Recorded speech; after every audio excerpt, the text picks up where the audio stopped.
The amazing Digital Circus Episode 7 had finally been released, and without question, it is one of the most insane episodes that continue to expand on the crazy lore behind everything with this place and even some eerie facts about Caine. What's up, everybody? This is Willie, and like I said at the beginning, the Digital Circus Episode 7 had just released after an immense amount of high anticipation from the fandom with a lot of hype for it, and that hype definitely was lived up to, but in certain ways that made you feel like, oh, for goodness sake. Like, this episode was genuinely insane. And in a good way too, because this episode in a nutshell just continues to peak up the legacy of the show. So likewise, with my typical reviews, I do a brief summary on the episode, which this is a different case for this one because it's an individual episode that I'm solely talking about. But by the end of it, I'll share my thoughts on it and also do some quick breakdowns on some interesting details throughout the episode. So that's what I'm going to do with this video, and let's get right into the review. The episode starts off with Zool being taken out of a toy box, for some reason being in there when they have their own bedroom, but anyways, they can't find Caine until they see a note left by him, only to be interlaced with him popping up just as they finish reading the last sentence. And on top of that, he's the one that narrated it while unexpectedly being present there, so that added some humor. But anyways, Caine's not really decided on the adventure, so he tries to consult with a Chinese door, but that didn't pan out. So what they ended up doing was just having a relaxing beach adventure, which a day at beach was what was teased months ago, with the characters just changing into their bathing suits and just having a relaxing time. And although this episode was titled the beach episode, the whole segment couldn't even last for more than 5 minutes. But what ends up going down is Zool and Gangle playing like a piñata, but with a watermelon instead, and drawing a picture of Jax's face on it. Which, talking about Jax, he's just sitting alone, isolated from everyone, feeling the repercussions after the events of last episode. And we have Raggeda lose one of her eyes, which Pomni opts to get back, and she does interact with some fishes, which one of them are voiced by Zach Hadel. So that was really a cool touch there. But then Jax gets water dumped on him thanks to Zool, and he has this really shiny and oily look to him as he's soaked. But basically, he's pretty much out of his element, so he just leaves the beach. Meanwhile, Pomni spots a mannequin that was spying on them, so while she's interacting with it off screen, Jax goes to take a nap in his room, which we finally get to see his bedroom and why we didn't before, because it exhibited so many things that create a deep lore around Jax, and one of them being a picture of Jax with the friends that he doesn't have anymore that was once highlighted by Raggeda in episode 5, and those friends being Kaufmo and the frog character named Ribbit. And in speaking of, he seems to hallucinate Ribbit's arms coming out, so he makes in contact with it, which causes him to spawn into some kaleidoscope world, which feels like he's high on acid. But during this whole sequence, Jax seems to find it so soothing, and it glows up his mood, only for it to suddenly be interrupted by the doorbell in his room, which when he wakes up, his eyes reveal that he was in a near abstraction moment. But anyways, he answers the door, and it's from Pomni, Raggeda, and that mannequin that we had just saw earlier. And that mannequin is seemingly another human who has found a way to escape the circus. So they get Jax's help because he's known to have a hoard of keys, and they try to use every ounce of it on that Chinese door, only for Jax to just turn a knob that just opens it, rendering all of that to be just pointless. But anyways, everyone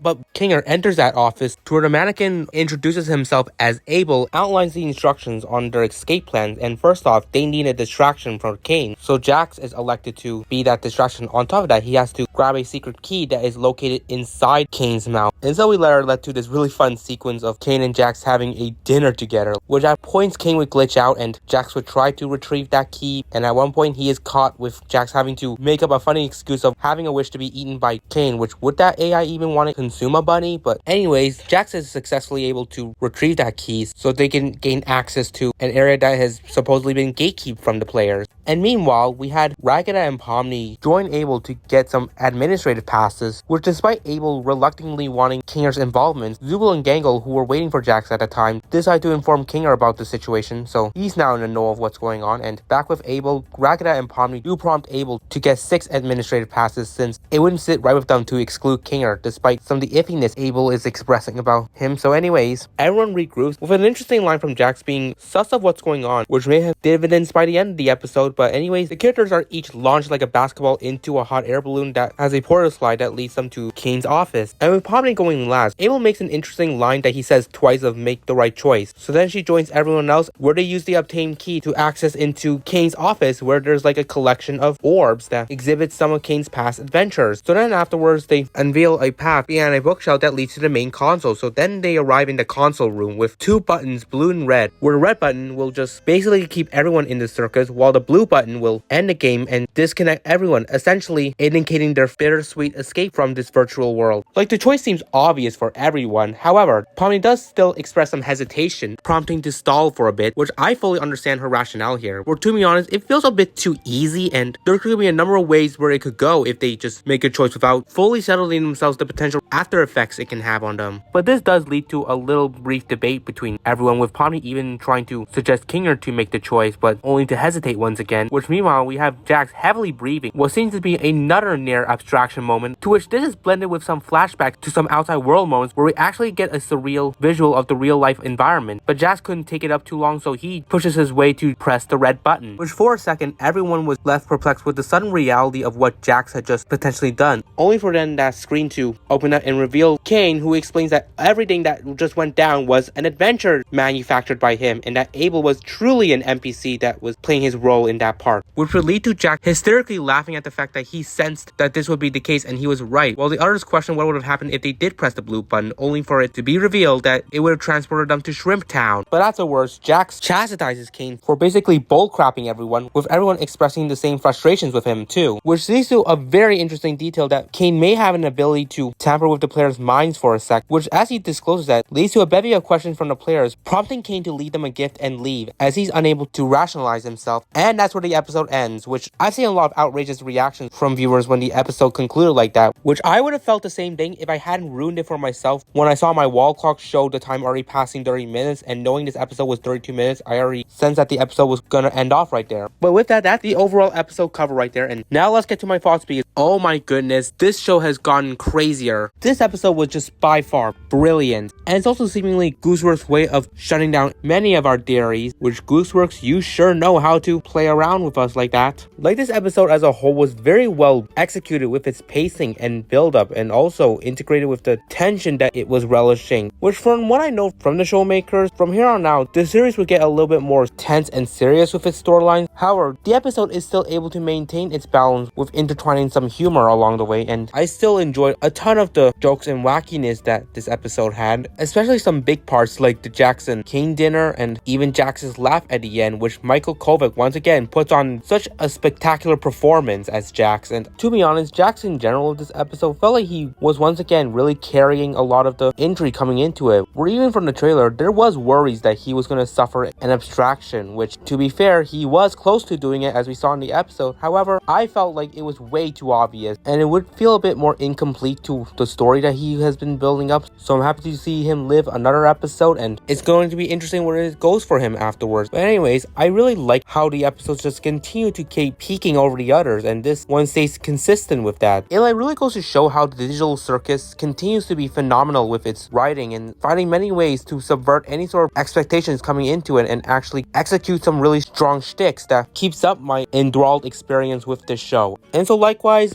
I think this episode was extremely solid, making everything worth the watch, especially for my first time watching a digital circus episode premiere live, which was an exciting experience, but also invoked a lot of my anxiety, where I was just almost done with my dinner at the time this episode premiered, but I couldn't even finish it up as I was too attached into everything that was going on with the episode because of how tense it was. And generally seeing how much the fan base does really revere this episode, even taking some screenshots for some meme potential. Like, this is where the show really accomplishes its strength, that makes it so its legacy is very invaluable for like pop culture and other sorts of media. And it just keeps up my hype, where I cannot wait for episode 8 to release soon. And then moving on to briefly breaking down some interesting details, we first start off with Jax's near abstraction moment, where it is through his perspective that seemingly represents what characters see in their early stages of abstraction, which seemingly charms them a sense of peace that makes the lore behind it a lot more fascinating, in that maybe characters are not as crazy as they are when they are losing their sanity. But then again, it could play out differently, and Jax seemingly wanted to approach it in a more calmer way. But by everything, it does seem like in early abstractions, characters are going to see this kaleidoscope sort of effect that I guess partially determines their feeling as they abstract. So this whole lore is definitely something that is not one note and pertains to a very deeper meaning behind abstraction. So then to talk about Abel, where he obviously was working with Caine to partake in this role as if he's administering the players on escaping the circus, which at points he dropped some very interesting information, particularly regards to Kinger and such sorts, which in ways was trying to create some sort of rationale to shaft a lot of the planning from him. But in ways, knowing Kinger's personal backstory that he shared with Pomni in conjunction to what Abel able, so there definitely is some more lore behind him too. And continuing on, there are points where Abel seemed to act a bit cagey with what he was sharing, with at least some of the players picking on some of the off-puttingness with his shtick, and even to the audience, there were at least some subtle signs that Abel may even be a part of some sort of ruse, especially how deliberate he was with hiding some information that would create more bigger substance surrounding it. But yeah, the vague details with Abel's interactions with the players was definitely something to take notice of, and especially with the info he kept dropping about Caine.